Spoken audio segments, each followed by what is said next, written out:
Football খেলা এবং football দেখা শর্ত সাপেক্ষে জায়েজ আছে, আবার শর্তের অনুপস্থিতিতে জায়েজ থাকবে না।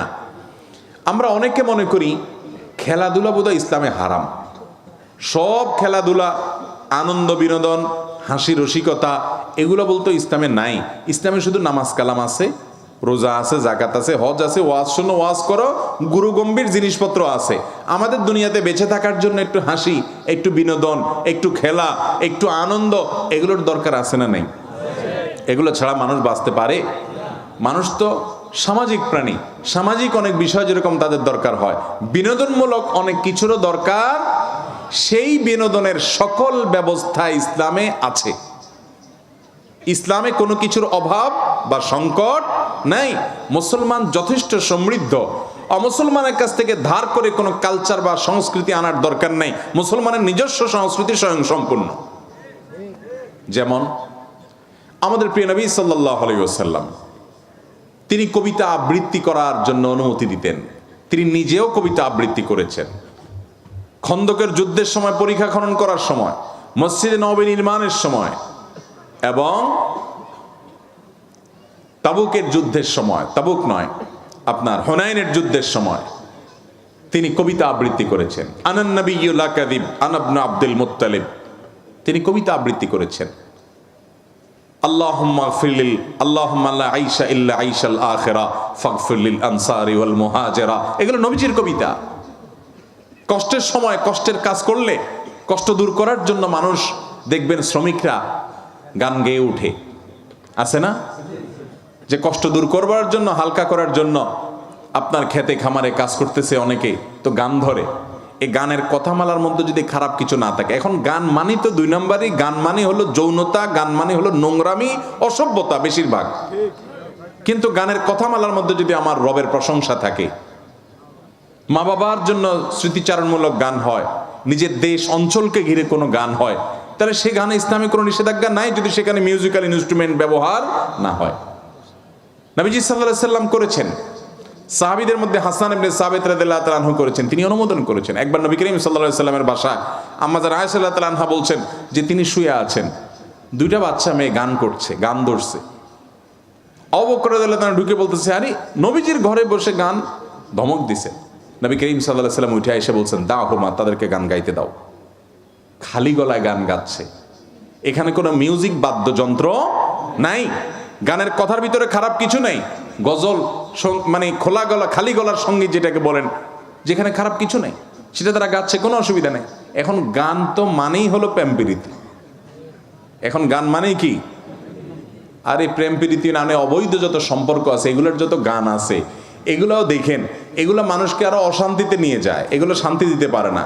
এই জন্য প্রেম প্রীতির যত গান আছে দেখবেন, জ্বলে গেল রে, পুড়ে গেল রে, শেষ হয়ে গেলাম রে, মরে গেলাম রে, তো ওই কপাল পড়া আসলে শেষ হয়ে যায়, ধ্বংস হয়ে যায়। ওর দুনিয়া বরবাদ, আখিরাতও বরবাদ। কিন্তু আপনি যদি আল্লাহর প্রশংসায় গান গান, দেখবেন দিলটা ভালো লাগতেছে। আপনি যদি নবীর প্রশংসা, নবীর হামদ পড়েন, দেখবেন দিলটা ভালো লাগতেছে, আপনার মনটা ভালো লাগতেছে। এগুলো নিষেধ না, এই বিনোদন ইসলামে আছে। সেখানে মিউজিক থাকতে পারবে না, কথার মধ্যে গানের খারাপ কিছু থাকতে, ছেলেরা ছেলেদের মধ্যে গাইবে, মেয়েরা মেয়েদের মধ্যে গাইবে, বাচ্চারা যে কোনো জায়গায় গাইবে, বিয়ের অনুষ্ঠানে বিশেষ করে বাচ্চারা গাইবে, সেখানে মিউজিকের ব্যবহার থাকবে না। এখন তো আমরা মিউজিক দিয়ে ডেক সেট বাজাই, যেটা হারাম। ভাইরা আমার, খেলাধুলা হিসাবে ইসলামে নবী করিম সাল্লাল্লাহু আলাইহি সাল্লাম একবার এক বাজারে গেলেন, যায় দেখলেন দুই দল তারা শুটিং প্রতিযোগিতা করতেছে, তীর মারার কম্পিটিশন করতেছে দুই দল। নবী করিম সাল্লাল্লাহু আলাইহি সাল্লাম যে বললেন, আমি অমুক দলের পক্ষে আছি, দাও তোমরা খেলা চালাও। তখন যে দলের পক্ষে উনি আসেন, ওই দল তো খুশি, কিন্তু বাকি বিপরীত দল যারা, তারা খেলা বন্ধ করে দিস। নবী করিম সাল্লাল্লাহু আলাইহি সাল্লাম বললেন, কি ব্যাপার, তোমরা খেলা বন্ধ করে দিলা কেন? বলে, ইয়া রাসূলুল্লাহ, আপনি ওই দলে আছেন, আপনি ওদের পক্ষে যখন আছেন, তখন ওই দিকে কিভাবে তীর মারি আমরা? তখন নবী করিম সাল্লাল্লাহু আলাইহি সাল্লাম বললেন, ঠিক আছে, আমি দোনো দলের সাথে আছি, তোমরা খেলো, তারপরও তোমরা খেলো। এই তীর মারার প্রতিযোগিতা রাসূল আকরাম সাল্লাল্লাহু আলাইহি ওয়াসাল্লাম এলাও করেছেন। মসজিদে নববীর আঙ্গিনা ইথিওপিয়ান সাহাবীরা, নিগ্রো সাহাবীরা খেলাধুলা করছে। আম্মা জান আয়েশা বলেন, আমাকে একটু নিয়ে যান, আমি দেখব। তাহলে ভাইরা আমার, যদি কোনো যুবক, যে কোনো বয়সের মানুষ ফুটবল খেলে, সেই ফুটবল খেলা যদি সতর ঢাকা থাকে, সেখানে যদি একদল আরেক দলের কোনো টাকা পয়সা লেনদেন না করে, নিজেদের মধ্যে আদান প্রদান না করে, জুয়া যদি না থাকে, এটা শুধু শারীরিক কসরতের জন্য হয়, যে আমার শারীরিক ব্যায়াম হবে, মানসিক ফুর্তি হবে, তো এই ধরনের খেলাধুলা খেলা জায়েজ আছে এবং এটা দেখাও কি আছে। কিন্তু টেলিভিশনে যে খেলা আপনি দেখেন, সেখানে শুধু খেলাও দেখেন না আরো কিছু দেখেন, বরং খেলার চাইতে অখেলাই। এরপরে সেখানে আপনি সতর উন্মুক্ত করা হয়, সেটি দেখতে হয় আপনাকে, হারামের দিকে দৃষ্টিপাত করতে হয় আপনাকে। সেটা আপনার সালাত থেকে আপনার মনোযোগ নষ্ট করে দেয়।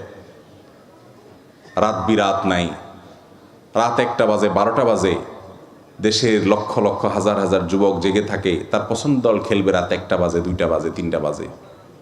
অথচ এই যুবকই জীবনে কোনোদিন তাহাজ্জুদের জন্য একটি বারের জন্য ভোর রাতে অপেক্ষা করে নাই। কি জবাব হবে আল্লাহর কাছে? এত আবেগ তোমার বুকে, এত ভালোবাসা, ওই ইহুদি খ্রিস্টানের জন্য, তার খেলা দেখার জন্য এত ভালোবাসা দিলা, রাতভর জায়গায় বসে রইলা, আল্লাহর হুকুম মানার জন্য কয় রাত জাগছো জীবনে? কোনো মুখ আছে ভাইরা আমার? অতএব এই খেলাধুলা জায়েজ আছে, এইভাবে বিনোদন করলে সেটা জায়েজ আছে এবং এটা দেখাও জায়েজ আছে। আমরা ইসলামটাকে শুষ্ক মনে না করি যে ইসলামে কোনো বিনোদন নাই, হাসি নাই, আনন্দ নাই, সব কিছু আছে ভাই, সব কিছু আছে। নবী করিম সাল্লাল্লাহু আলাইহি সাল্লাম কৌতুক করতেন, রসিকতা করতেন, কিন্তু রসিকতা করে মিথ্যা কথা বলতেন না। এখন তো যুবকরা কয়েকজন একসাথে হলে রসিকতা মানেই হলো সব 2 নম্বর কথা, খারাপ কথা, নোংরা কথা, বাজে কথা, বন্ধু বান্ধব মানেই হলো এটা। অথচ নবী করিম সাল্লাল্লাহু আলাইহি সাল্লাম একবার রসিকতা করে, মজা করে একজন সাহাবীকে বললেন, ও 2 কানওয়ালা এদিকে আসো। ডাক দিয়েছেন কি বলে? 2 কানওয়ালা।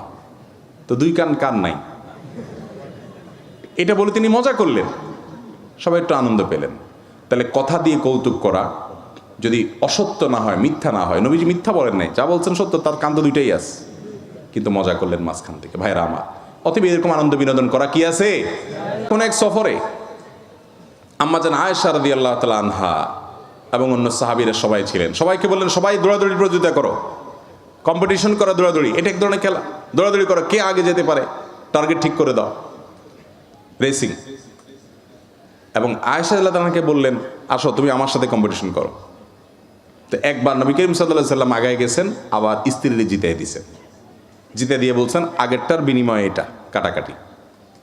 তাহলে বোঝা গেল এই খেলাধুলাগুলো ইসলামে আছে না নাই? যুবকরা কোথায় যাচ্ছি, কোথায় যাচ্ছি আমরা? অমুসলিমদের কাছ থেকে ধার করার দরকার নেই, আমার ইসলামের সবকিছুই আছে, শুধু অনুসরণ করা দরকার। আল্লাহ আমাদের বোঝার তৌফিক দান করেন।